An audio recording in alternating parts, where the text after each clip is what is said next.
Hello, all of you ingloriously wonderful people. This is the Lampadati Novak, and I'm about to find out if it'll off-road. Or more importantly, I'm about to show you why you shouldn't buy this SUV. Be sure to vote for the vehicles that you want to see featured in upcoming Will It Off-Road videos by clicking the link in the description down below. And that comment is in reference to last week's Will It Off-Road that featured the Obey 8F Drafter and the Visser Neo. Yeah, it was kind of a fun video to make as well. Two sports cars, both all-wheel drive, both decent performance. I mean, you know, they're not top of their class and around a track or in top speed, I don't believe. But still decent performance from both of them, and I especially like driving the Drafter, and of course the Neo looks amazing. Yeah, it's a really cool video to make, and then of course their times turned out very close to one another. Speaking of time, it's gonna take a while, Amy, because the Novak is not very good. I did not enjoy my time on this. Of course, Novak and the car you're going to see later, both, at least at the time I'm recording the video, were still unreleased. I don't believe that they'll be released by the time this goes live, though I could be totally wrong about that. Yeah, I just drove up a tree in an SUV, and we're going to talk about this thing. You've already seen the body roll and its tendency to want to roll over. It's just, and no, it's not because I put the cargo thing on top. Somebody will comment it. Accessories don't make a difference in center of gravity or weight in GTA. It does not impact the handling file in that manner. So, sorry, it just doesn't. It's just a visual thing. That a lot of them don't even have hitboxes. This one might, but anyways, that's beside the point. So that's not why it rolls over, because it has the big cargo thing. I just find this thing to be absolutely ridiculous, so I wanted to go ahead and strap on something equally ridiculous. It doesn't count as a spoiler or anything. I just wanted to pretend that, you know, we were moving somewhere. I don't know. So yeah, it suffers from a lot of body roll, which lets it roll over quite a bit. It also has very bad understeer. And we'll see it come into play more, I think, anyway, on the controlled descent. Because what'll happen a lot of times are the front wheels in this car, like a lot of our SUVs in the game, will lose grip because they just don't have the grip in the wheels or in the tires to match the amount of torque that is being driven to them. And so they just spin. And of course, if your wheels are spinning, the front wheels are spinning, then they cannot be used for turning. And so that understeer winds up incredibly exaggerated. And as you can see right there, I was turning in to get around that rock and hit it anyway. Just like when I hit that tree, I was turning way back in when we drove up the tree at the beginning. Yeah, I was turning, still managed to hit the tree and drive up it. However, we are up 3 minutes, 1 second. So will the Novak off-road?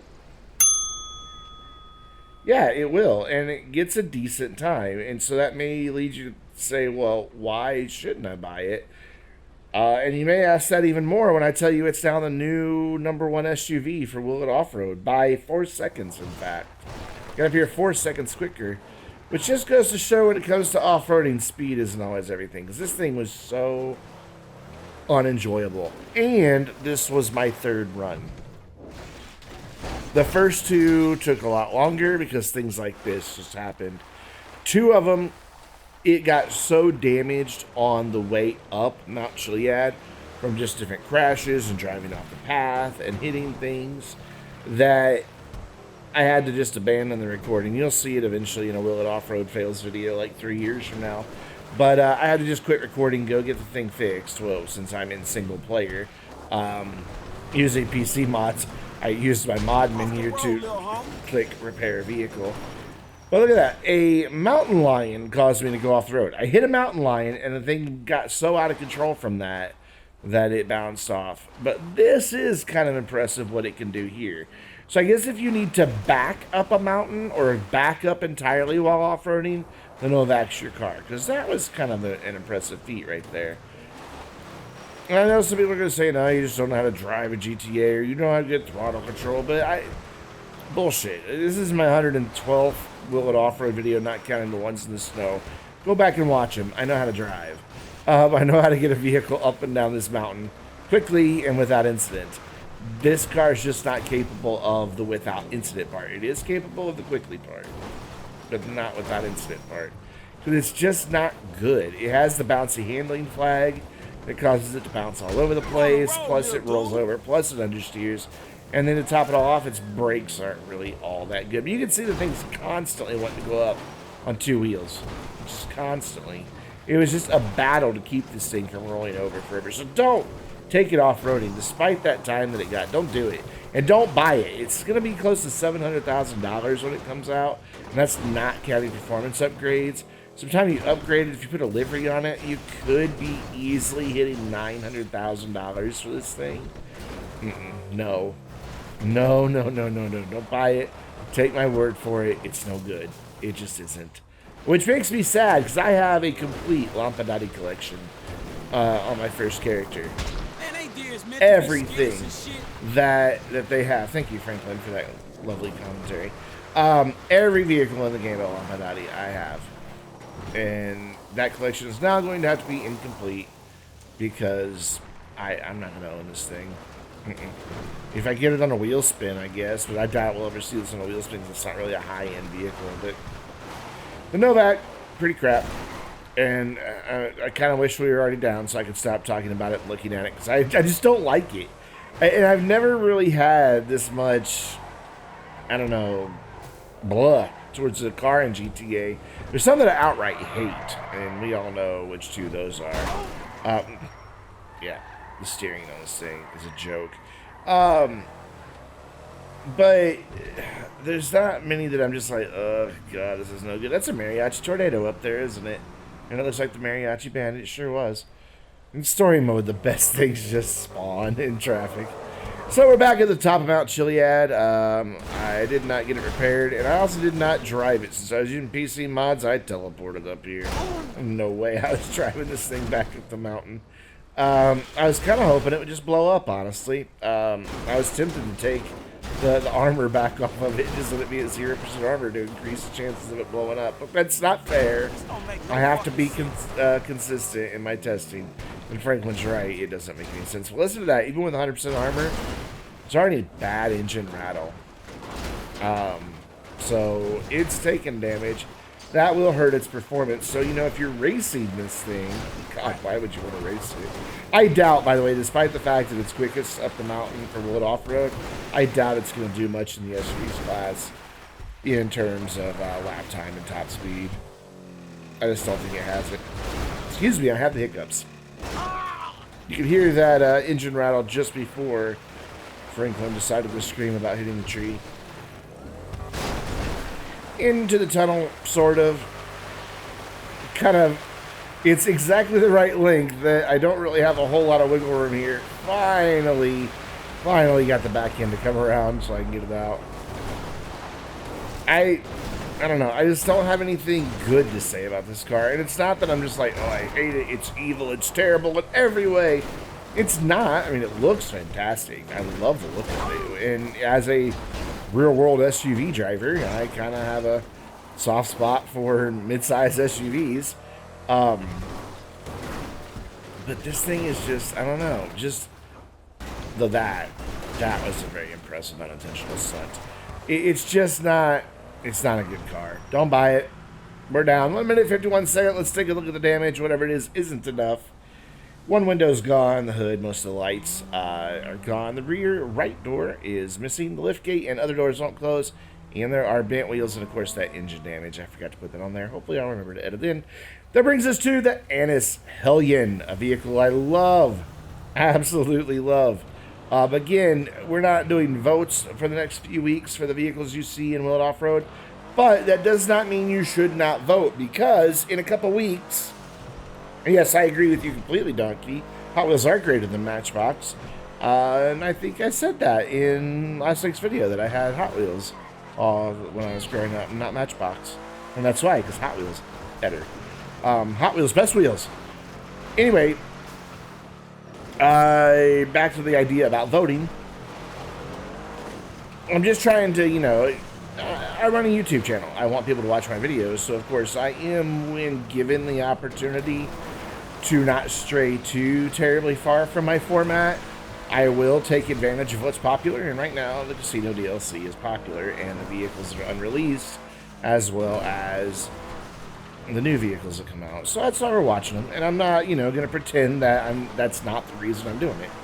That's the reason I'm doing it.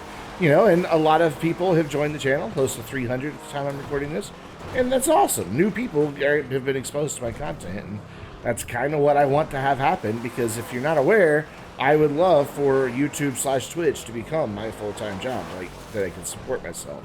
I cannot do that right now, so, occasionally I have to take advantage of what's popular, but you guys know me. I'm not a clickbaiter. I don't do this often. I tend to let you choose the content for Will It Off-Road, even when it's something I know no one's going to watch and it's only going to get like 50 views.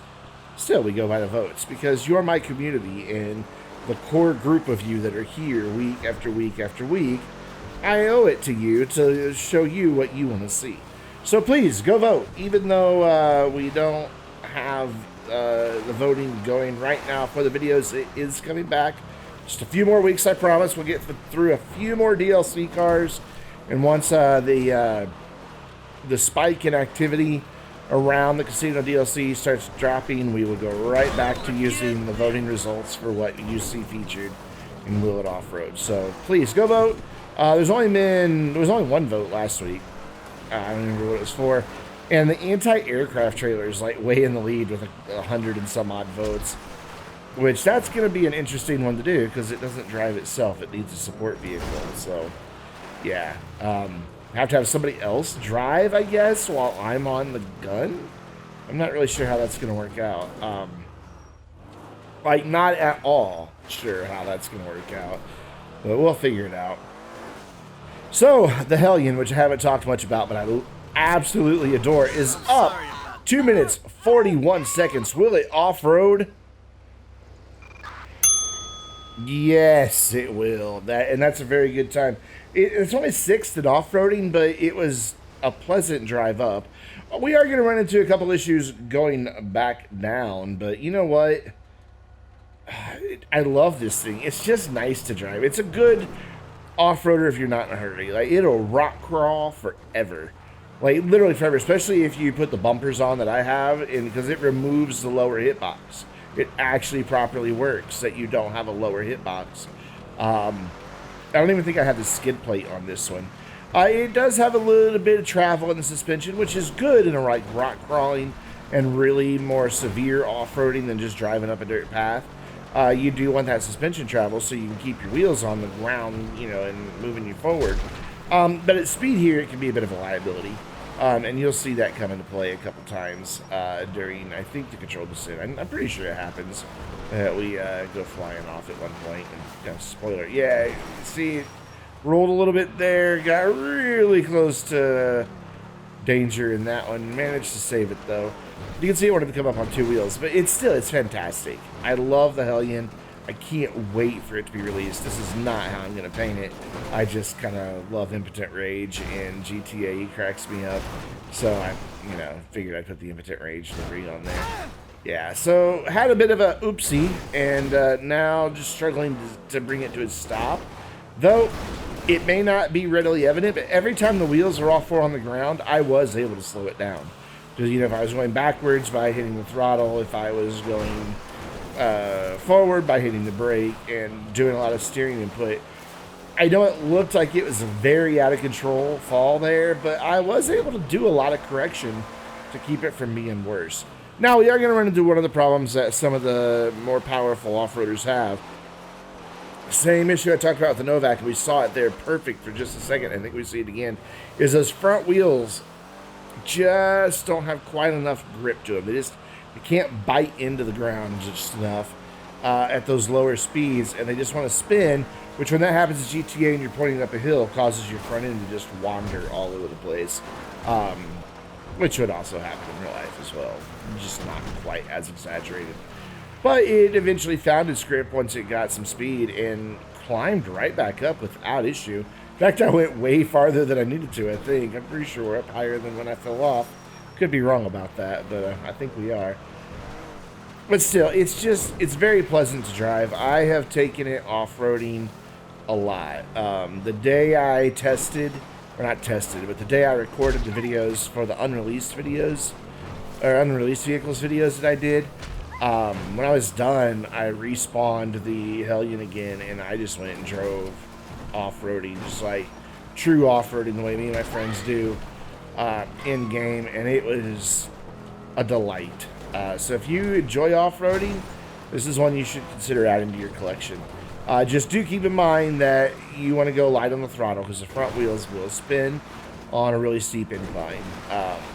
So you have to use throttle control. If you're good with throttle control, you'll be fine. I don't remember the bicyclists. There we go.